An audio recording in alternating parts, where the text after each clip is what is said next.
जय हिंद। So guys, welcome to YouTube channel Selection Vidyapeeth. मैं अभिषेक आप सभी का आपके अपने प्यारे परिवार सिलेक्शन विद्यापीठ में हार्दिक स्वागत करता हूं। उम्मीद करता हूं आप सभी लोग स्वस्थ होंगे। जैसा कि आज की इस शिफ्ट में हम एसएससी जीडी के जो 11 जनवरी को थर्ड शिफ्ट में जीके सेक्शन से 20 क्वेश्चन पूछे गए थे, उन सभी 20 क्वेश्चनों को इस क्लास में संपूर्ण सॉल्व करेंगे। जैसा कि इसके पिछली वाली क्लास में आप देखा होगा कि 11 जनवरी को जो सेकंड शिफ्ट में जीके के सेक्शन से 20 क्वेश्चन पूछे गए थे, उन सभी को उस क्लासेस में सॉल्व किया था। तो आपको इस क्लास में उस क्लास की अपेक्षा कुछ ज़्यादा बेहतर मिलेगा और आने वाली क्लास में इससे भी ज़्यादा बेहतर करने की हम कोशिश करेंगे। तो अगर आप अपने इस परिवार में नए हैं तो ज़रूर चैनल को सब्सक्राइब, वीडियो को लाइक करेंगे और ज़्यादा से ज़्यादा शेयर करेंगे। बिना किसी देरी की क्लास शुरू करते हैं अपनी। पहले हमारे सामने क्वेश्चन दिया गया है, त्रिशूल पूरम उत्सव निम्नलिखित में से किस राज्य में मनाया जाता है? आंध्र प्रदेश, केरल, कर्नाटक, तमिलनाडु। तो इसका राइट आंसर क्या हो जाएगा? केरल में मनाया जाता है। ऑप्शन नंबर 2 इसका राइट आंसर हो जाएगा। केरल में मनाया जाता है, जो कि यह देवी दुर्गा और भगवान शिव को समर्पित है। इसमें हाथियों का साज सज्जा किया जाता है और उनका जुलूस निकाला जाता है। इसमें आदमी भी जो होते हैं वो रंग बिरंगे कपड़े पहनते हैं। अगर यहीं पे पूछ लिया जाए कि केरल के जो और प्रसिद्ध त्यौहार कौन कौन से हैं, तो इसका राइट आंसर क्या हो जाएगा? केरल का एक प्रसिद्ध त्यौहार पूछा जाता है ओणम। केरल का प्रसिद्ध त्यौहार में एक पूछा जाता है ओणम। तो यह ओणम कहाँ का त्यौहार है पूछा जाता है? तो यह केरल का है। ठीक है, इसका राइट आंसर क्या हो जाएगा? केरल का त्यौहार एक ओणम भी है। यह काफ़ी बार रिपीट है। यह पूछा जाता है किस भगवान की जयंती पर मनाया जाता है? तो इसका राइट आंसर क्या हो जाएगा? भगवान वामन की जयंती पर मनाया जाता है। और काफ़ी बार घुमा के पूछा जाता है कि राजा बलि की स्वागत में कौन सा त्यौहार मनाया जाता है? तो राजा बलि के स्वागत में ही ओणम त्यौहार मनाया जाता है। यह भगवान वामन की जयंती पर मनाया जाता है। यह केरल का एक उत्सव है। और अन्य उत्सव पूछ लिया जाता है केरल में। केरल का जैसे एक ओणम हो गया, एक त्रिशूल पूरम हो गया, एक विशु हो गया, नवरात्रि, उसके बाद शिवरात्रि, दीपावली, अन्य सभी जो त्यौहार हैं वो भी मनाए जाते हैं। अगर यहीं पे अगला क्वेश्चन हम देखेंगे, हमारे सामने जैसे दिया गया है विटामिन सी एक है, क्या है? एंटीवायरस है, एंटीऑक्सीडेंट है, एंटीजन है, एंटीबायोटिक है। तो इसका राइट आंसर क्या हो जाएगा? विटामिन सी जो है एक एंटीऑक्सीडेंट है। अगर एंटीऑक्सीडेंट विटामिन ई है, अगर और कोई विटामिन है तो इसका राइट आंसर हो जाएगा विटामिन ई। विटामिन ई भी एक एंटीऑक्सीडेंट है। एंटीऑक्सीडेंट क्या होते हैं? यह कोशिकाओं को फ्री रेडिकल्स होने वाले नुकसान से बचाते हैं। जो कोशिकाएं होती हैं उनको फ्री रेडिकल से जो नुकसान होने वाला होता है उन सभी से हम उनकी रक्षा करती हैं। तो इसका राइट आंसर क्या हो गया? ऑप्शन नंबर 2 हो गया। और किस विटामिन में एंटीऑक्सीडेंट होता है? तो विटामिन सी और विटामिन ई में एंटीऑक्सीडेंट होता है। अगर यहीं पे पूछ लिया जाए एंटीजन क्या होते हैं? एंटीजन को हिंदी में हम प्रतिजन भी कहते हैं। एंटीजन को हिंदी में प्रतिजन भी कहते हैं। तो इसका मतलब क्या होता है? तो किसी जीवधारी के शरीर में उपस्थित अणुओं से जो रोग उत्पन्न होता है उनसे लड़ने की जो क्षमता उत्पन्न होती है उसे ही एंटीजन कहते हैं। सामान्य भाषा में इसे कहेंगे तो किसी जीवधारी के शरीर में उपस्थित वे अणु हैं ये एंटीजन जो रोगों से लड़ने की क्षमता प्रदान करते हैं, उन्हें एंटीजन कहते हैं। अगला क्वेश्चन देख लेंगे हम यहीं पे। अगला क्वेश्चन दिया गया है, दक्षिण एशियाई खेलों का आयोजन सर्वप्रथम किस वर्ष में हुआ था? 1984, 1988, 1985, 1990। तो इसका राइट आंसर क्या हो जाएगा? दक्षिण एशियाई खेलों का आयोजन सन 1984 में हुआ था। ऑप्शन नंबर 1 जो है इसका राइट आंसर हो जाएगा। यहीं पे पूछा जाएगा, अगर पूछ ले कि दक्षिण एशियाई खेलों में कुल कितने देश शामिल हैं, तो इसका राइट आंसर क्या हो जाएगा? 8। दक्षिण एशियाई खेलों में टोटल 8 देश शामिल हैं, जो कि भारत की नियर बाई कंट्रीज़ हैं, जिसमें चीन और म्यांमार को छोड़ दिया जाए तो पाकिस्तान, नेपाल, भूटान, बांग्लादेश, श्रीलंका और मालदीव, ये सभी देश शामिल हैं। अगर पूछ ले कि एशियाई खेलों का आयोजन कितने वर्षों में होता है, तो इसका राइट आंसर क्या हो जाएगा? एशियाई खेलों का आयोजन 4 वर्षों के अंतराल में होता है। प्रथम बार यह 1984 में हुआ था, जो कि कहाँ पे हुआ था? एक जगह होगी जहाँ पे हुआ था, तो इसका राइट आंसर क्या हो जाएगा? काठमांडू, जो कि नेपाल में हुआ था। अगला क्वेश्चन देख लेंगे, दिया गया है अगस्त 2022 में की गई घोषणा के अनुसार अंतर्राष्ट्रीय मुद्रा कोष IMF में भारत के लिए कार्यकारी निर्देशक के पद पर किसे नियुक्त किया गया? कृष्णमूर्ति सुब्रमण्यम को, रमेश चंद्र को, गीता गोपीनाथ को, राजेश वर्मा को। तो इसका राइट आंसर क्या हो जाएगा? ऑप्शन नंबर 1 कृष्णमूर्ति सुब्रमण्यम को अगस्त 2022 में IMF अंतर्राष्ट्रीय मुद्रा कोष के कार्यकारी निर्देशक के रूप में नियुक्त किया गया। अगला क्वेश्चन देख लेंगे। अगला क्वेश्चन क्या दिया गया है, ग्रीष्म ऋतु स्थानीय तूफानों का मौसम होता है जिनमें तीव्र हवाओं के साथ गरज वाली मूसलाधार वर्षा भी होती है। इसके साथ प्रायः हिमवृष्टि भी होती है। पश्चिम बंगाल में इन तूफानों को डैश के रूप में जाना जाता है। किस नाम से जाना जाता है इन्हें, इसमें बताना है हमको। जो ग्रीष्म ऋतु स्थानीय तूफानों का मौसम होता है उसमें तीव्र हवाएं भी हो, मूसलाधार बारिश भी हो, इन सभी को और वहाँ पे हिमवृष्टि भी हो, तो इन सभी को पश्चिम बंगाल में किन तूफान के नाम से जाना जाता है ये बताना है। काल बैसाखी, ताहिती, लू या महावर। तो इसका राइट आंसर क्या हो जाएगा हमको यहाँ पे बताना है। ऑप्शन नंबर ए, काल बैसाखी के नाम से इसको पश्चिम बंगाल में जाना जाता है। अगला क्वेश्चन देखेंगे। अगला क्वेश्चन दिया गया है, शतरंज के वर्गाकार खानों की क्षैतिज पंक्तियों को क्या कहा जाता है, पान, फाइल, बिशप या रैंक। तो इसका राइट आंसर क्या हो जाएगा, जो शतरंज के वर्गाकार खाने होते हैं जो ब्लैक और वाइट में होते हैं, दो कलर में, उनको क्या कहा जाता है ये बताना है। जो क्षैतिज पंक्तियाँ होती हैं उनको क्या कहा जाता है, पान, फाइल, बिशप या रैंक। तो इसका राइट आंसर क्या हो जाएगा, ऑप्शन नंबर 4, उन्हें रैंक कहा जाता है। अगला क्वेश्चन देखेंगे। दिया गया है, राशेश्वर शौकिया बरबयान डैश नृत्य से संबंधित है। राशेश्वर शौकिया बरबयान डैश नृत्य से संबंधित है। तो इसका राइट आंसर क्या हो जाएगा, सत्रिया, कुचिपुड़ी, उड़ीसी, भरतनाट्यम। तो इसका राइट आंसर ऑप्शन नंबर 1 हो जाएगा सत्रिया।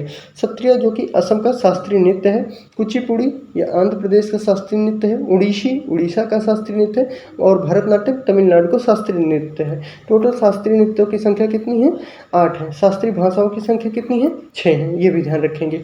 अगला क्वेश्चन देख लेंगे। भारत में कौन सा गैर पारंपरिक ऊर्जा स्रोत उपलब्ध है। तो इसका राइट आंसर क्या हो जाएगा, ज्वारीय, पवन और सौर ऊर्जा, केवल ज्वारीय ऊर्जा, केवल सौर ऊर्जा, केवल सौर और पवन ऊर्जा। तो इसका राइट आंसर क्या हो जाएगा यहाँ पे, ऑप्शन नंबर 1, ज्वारीय, पवन और सौर ऊर्जा। अगला क्वेश्चन देख लेंगे। भारत में सूचना प्रौद्योगिकी उद्योग का प्रमुख केंद्र निम्न में से किसे माना जाता है। तो इसका राइट आंसर क्या हो जाएगा, भारत में सूचना प्रौद्योगिकी उद्योग पूछा गया है। तो इसका राइट आंसर कश्मीर, भोपाल, सूरत या बेंगलुरु। तो इसका राइट आंसर ऑप्शन नंबर 4 हो जाएगा, बेंगलुरु को माना जाता है। सूचना प्रौद्योगिकी उद्योग का प्रमुख केंद्र के रूप में बेंगलुरु को माना जाता है। अगला क्वेश्चन देख लेंगे। राज्यों की परिषद को डैश के रूप में जाना जाता है। किसमें जाना जाता है, उच्चतम न्यायालय, लोकसभा, राज्यसभा, उच्च न्यायालय।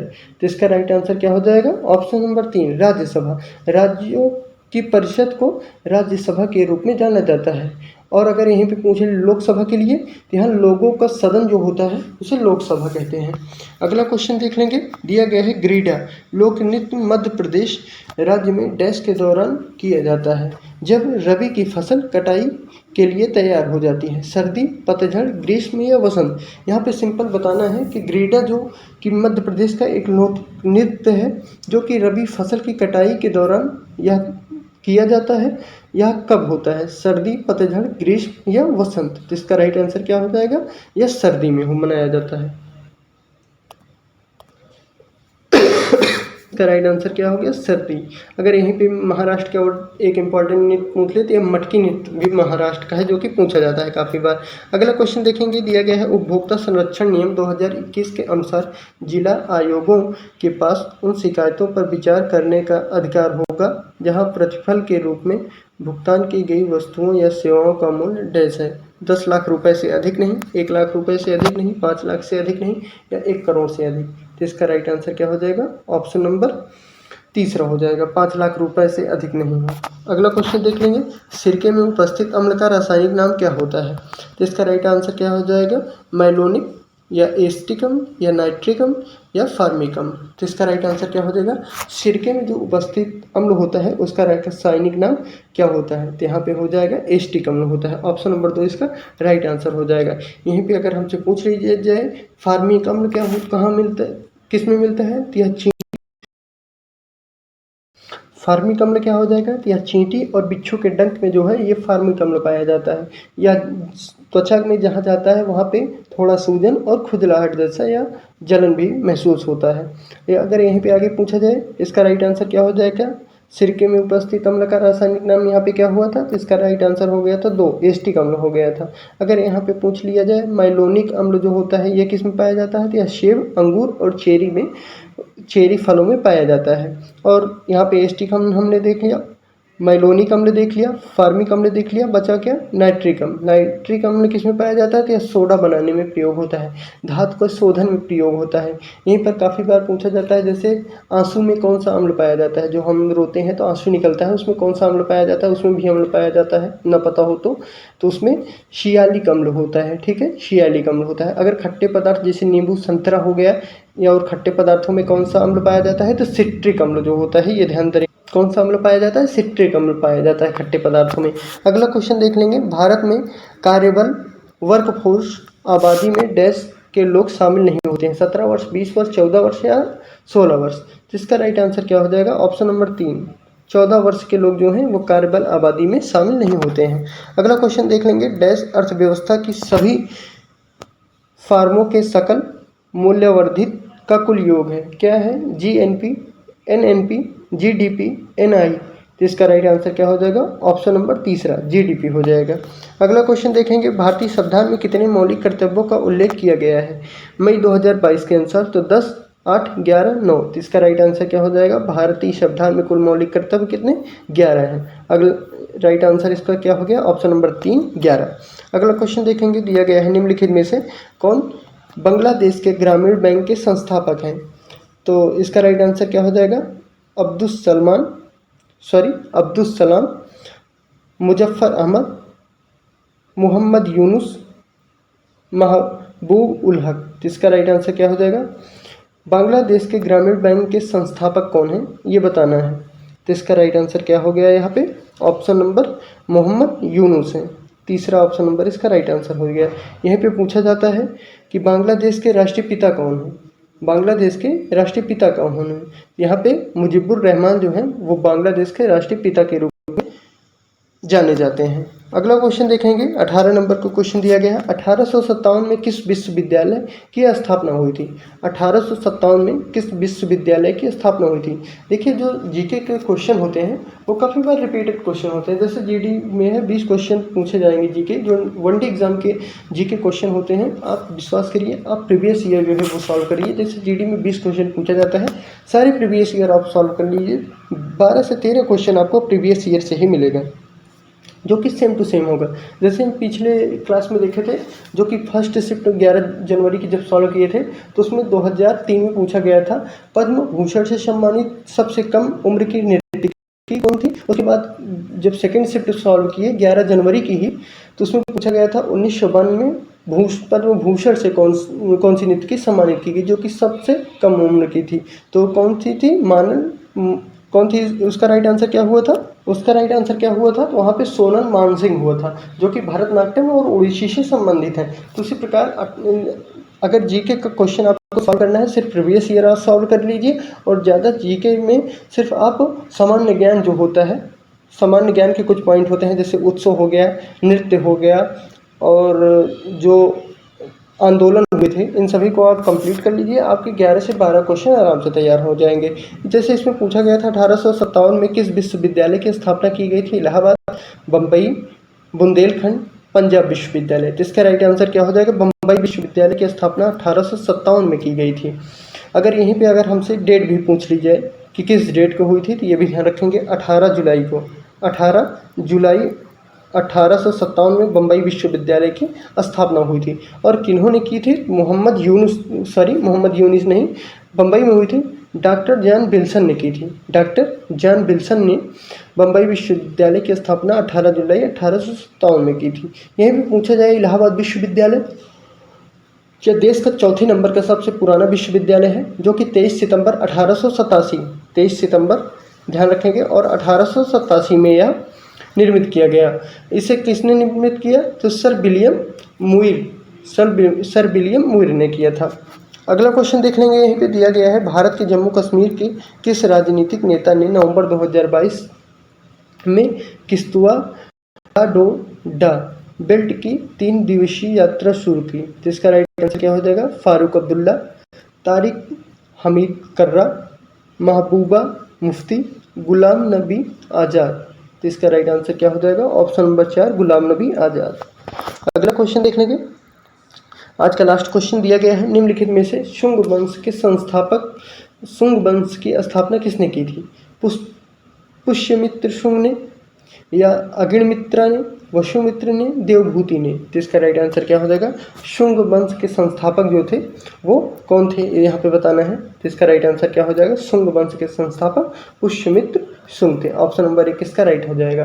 तो उम्मीद करता हूँ आज की ये क्लास आपको पसंद आई हो तो जरूर चैनल को सब्सक्राइब, वीडियो को लाइक करेंगे, कमेंट बताएंगे कि आपको और किस एग्जाम को प्रीवियस ईयर सॉल्व करना है, किस टॉपिक पे आपको क्लासेस चाहिए।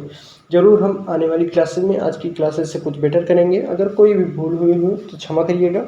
अगर कुछ इसमें बेटर हो सकता है तो ज़रूर कमेंट बॉक्स में बताइएगा। चैनल को सब्सक्राइब, वीडियो को लाइक करिएगा। और बस एक निवेदन है आप सभी से कि बड़ों का सम्मान करिएगा, छोटों से प्यार करिएगा, और जो भी आपसे कुछ भी मदद मांगते हैं, अगर आप करने लायक हैं तो आप किसी भी असहाय का कभी मजाक मत उड़ाइएगा, ज़रूर उसकी मदद करिएगा। मिलते हैं अपनी अगली क्लास में, तब तक के लिए जय हिंद, जय भारत।